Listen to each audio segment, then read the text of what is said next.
Hey guys, Damon Hunt here at Hunt the Forex, June 13th, 2012. So, let's get into my trade yesterday and just show you that I did a zero. Yay! And that was my sell here. Um, yeah. So basically I sold here, got out here before it turned up. And you can see I just left all my calls on from yesterday. So you can see how they turned out. I should probably do this more often, and not modify anything, so you guys can see that I'm not talking out my ass. So we didn't get a turnaround on the H3. Got my zero in. I actually had a friend of mine take a little scalp in here because there was a tiny fib. I won't get into it, but I'm in the 15-minute. If you go into the 5-minute, there's actually a fib right here that is here, and it's close enough that he got a nice reaction out of it. He just scalped it. I took my trade up here and got out here on the way up, so I wasn't interested.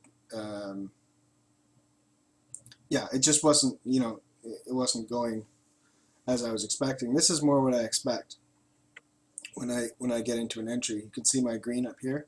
That's where I entered. And I usually don't enter at this time of the day, but I haven't been able to catch a trade in the euro for so long that there we are. Now you can see that my next trade with the break breathe, we never actually came down to the breathe here. It came down over here. And this is New York session, which I don't trade. And it was just beautiful. Even if because there's no fibs into the area, let's just take a retracement level here. Hopefully it's not too bunged up. But you can see that if you had taken a trade on the 38.2 retracement, that would have been right here. So it would have been a breathe, it would have been everything. And that would have got you 27 pips before, oh no, it wouldn't have zeroed you. You still had 8 there. So it would have got you nearly 40 pips before it came down to make lower lows. So the way you catch that, I'll just move that so you can see this wick. The way you catch that is, again, you have to move your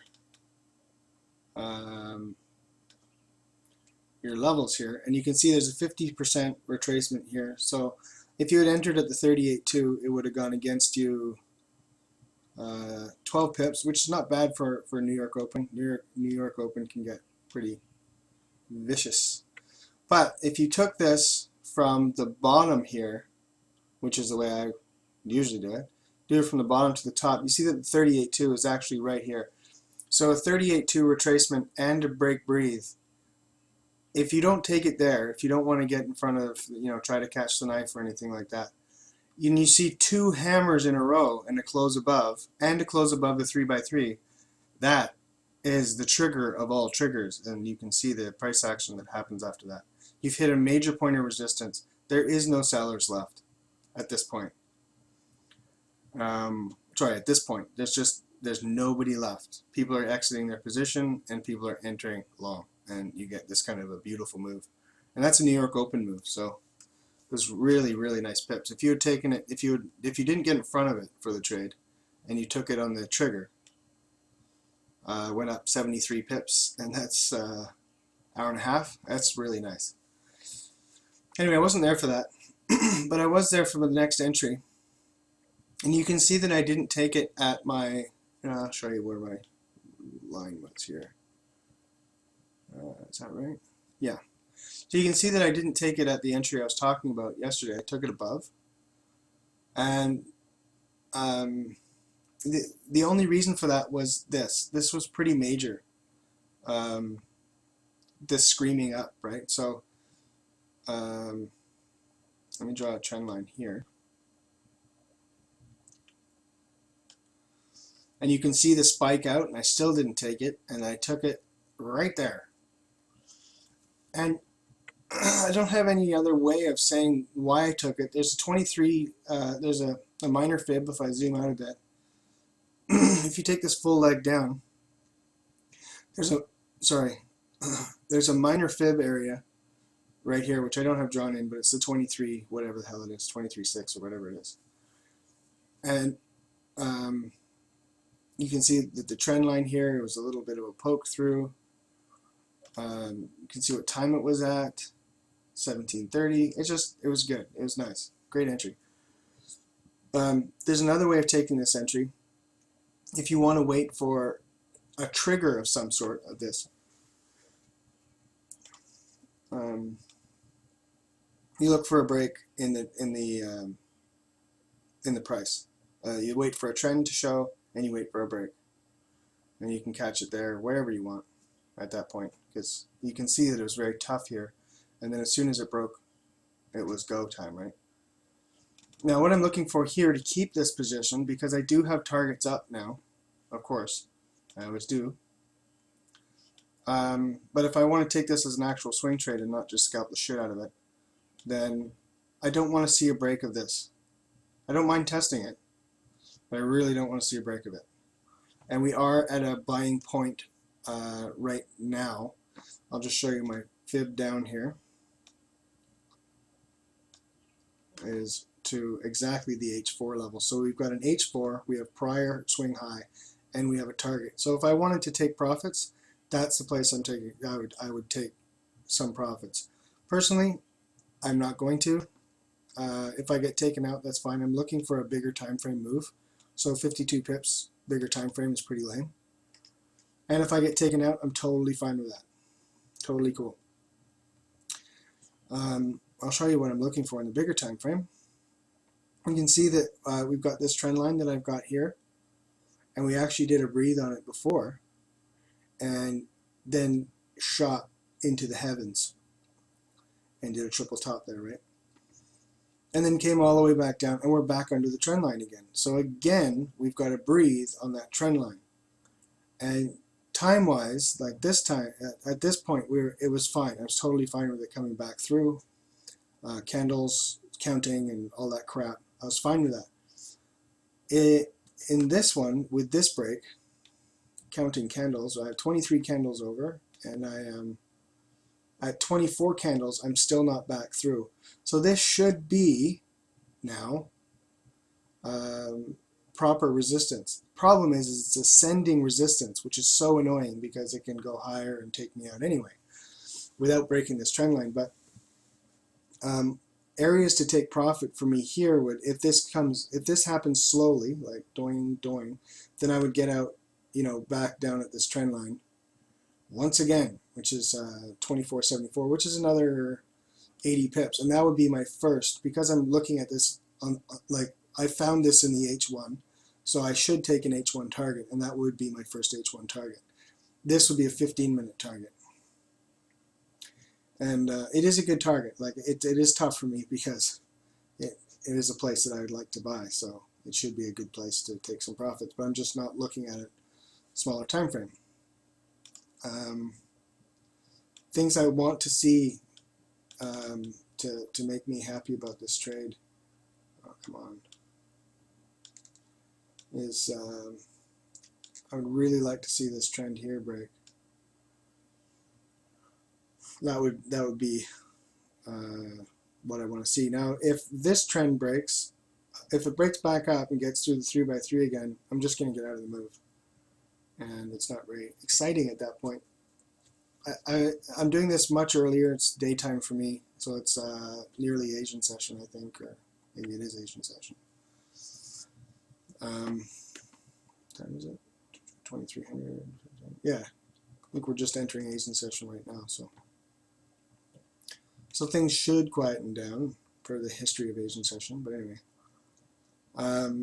So as for trades, I wouldn't take anything here anymore because these levels are spent, like I'm talking about the Camarillas here.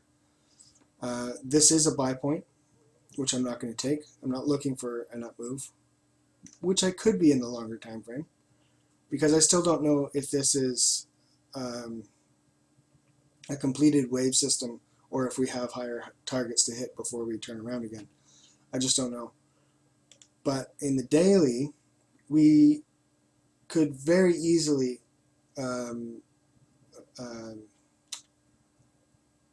stay down here. So that's all I'm trying to say. So see the 3x3 here.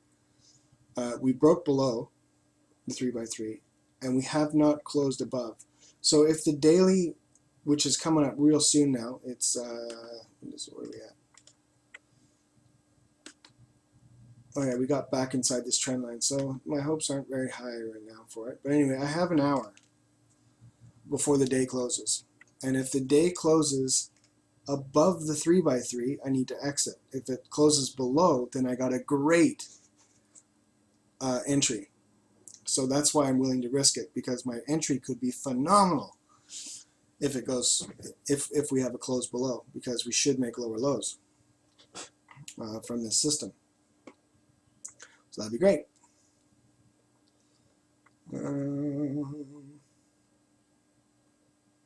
Trying to give you some prior. Here's a good example. If you had taken an entry right at the tippy top outside, see how it closed below, and then poked and couldn't close above, and we got a lower low. Well, actually, we got a secondary low. So anyway, even if we did a double bottom here at 33, it's still another 60 pips. Actually, it's only 30 pips. Oh, sorry, that's 130 pips. Yeah. So even if we got just a secondary low because of the nature of the 3x3 line, I'd be very happy with a nearly 200 pip trade there. So I'm willing to risk it. Anyway, I'm going to come on tonight and we'll go over the Camarilla levels and what's happening. You can see the weekly here is looking pretty bullish. So, I mean, that's just without this candle that's forming. That's a very, very bullish. So, if it does higher highs, I will not be surprised. The only thing that is keeping it, of course, which is why there's a bit of an argument here, is we're running into the daily 3x3. So I can give it a little bit here and see if the war gets won in my favor or not. No big deal. Is there anything else I wanted to say? As for if you had taken this trade at the 161, which I called yesterday, which is a 25.96, it would have gone past your trade by 11 pips, and then gone in your favor only 18 pips before it came up into zero land again. So if you had not done one of these insane moves like I do, catching the knife. Oh, by the way, the reason I like this move so much is because I hadn't got any initial reaction. There was no lower low candle. So it keeps coming, it keeps coming, it keeps coming, it keeps coming. Oh my God, we're so far now beyond, we're 12 pips beyond where we should have had a lower low candle or some kind of reaction, at least to touch the 3x3, that I know I'm fairly safe unless we're just going out, one of those very rare occasions where it goes and goes and goes. So to me, it's just a very safe entry. Because it's so stretched, and I talk about that sometimes where I don't take a trade because I get a reaction that's the reaction I'm looking for, but it hasn't hit my entry point yet, so I won't take the entry point if it hits. I talk about that, and you can see that this didn't happen here. It just kept going. You could call that a bit of a reaction,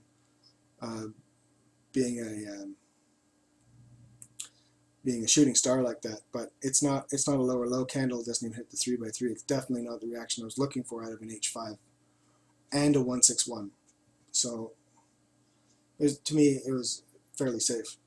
Anyway, well, all I'm saying is if you had got zeroed on this trade, the other way to take it was here. However, you would line that up. If you could line it up off this one, yeah, you'd probably get more connecting. And then you got a break, down, little breathe, and then you're safe, right? So you get your entry. And you could do this in a small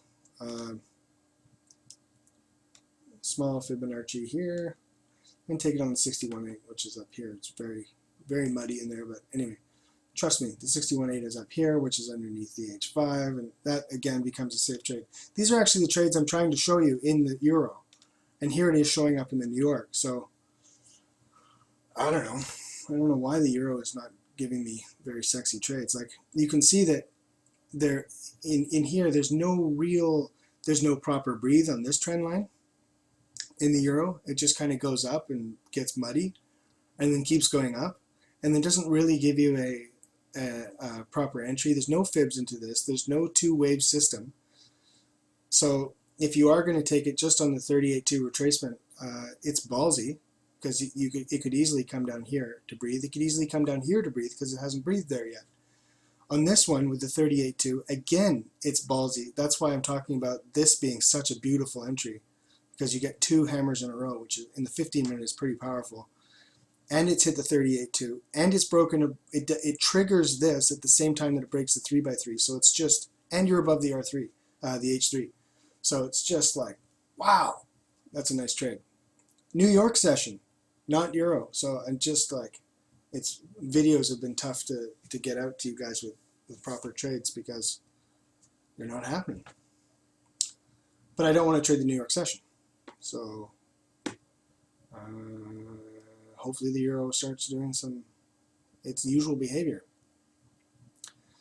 Okay, so I'll leave it at that. It's long enough, and I'll come back tonight with some trading levels for you and see if we can catch some magic.